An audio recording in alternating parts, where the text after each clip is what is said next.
GCN family and friends, I'm calling this Thoughts from the Minivan.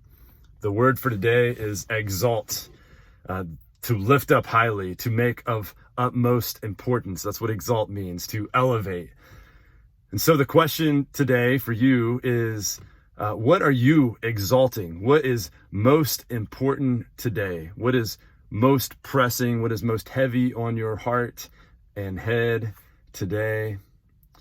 The lectionary reading, one of the optional Psalms for today, is from Psalm 145, and it says, I will exalt you, my God, the King. I will praise your name forever and ever. Every day I will praise you and extol your name forever. He says, I will exalt you. I will lift you up, God, to the highest place.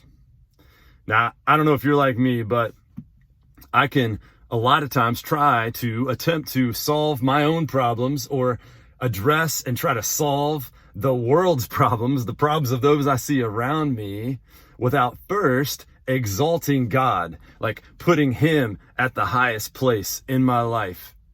And when I try to do that without first exalting God, then I can quickly become very tired and weary and overwhelmed and overrun.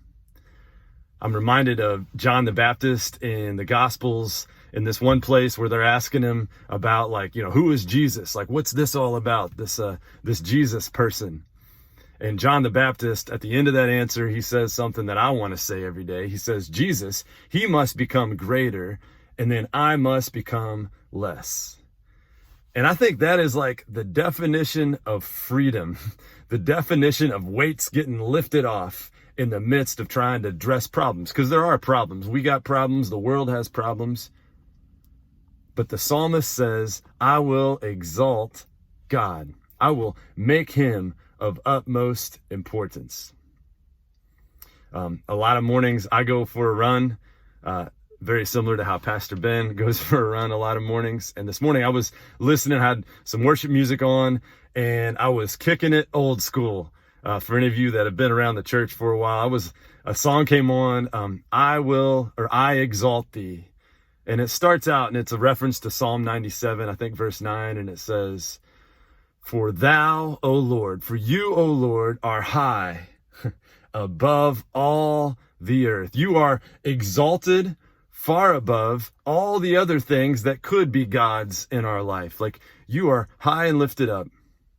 And when that becomes the first frame of reference for me, when I first remember that God is already on high, he's already exalted, and I have this choice, this opportunity to choose to make him that in my own life, then something happens. Could be called worship happens. I begin to see the world rightly. The problems do not go away. The circumstances do not just disappear. But I get to see the world rightly. And so, church, today, is he exalted today? Have you taken time to exalt him today? The beautiful thing is you can do this right now. You may be watching this, who knows when, but you can do that right now. I love you. I'll see some of you in person on Sunday at that watch service. Sign up if you haven't already. Looking forward to that. And in all that you do today, may we exalt God. May Jesus become greater, not just for our own personal good feeling and well-being. That's not it. But so that we may show the world what that exalted God looks like, just in our actions and everything that we do. All right, you are loved, and we'll see you soon. For thou, O Lord, art high above all the earth. Thou art exalted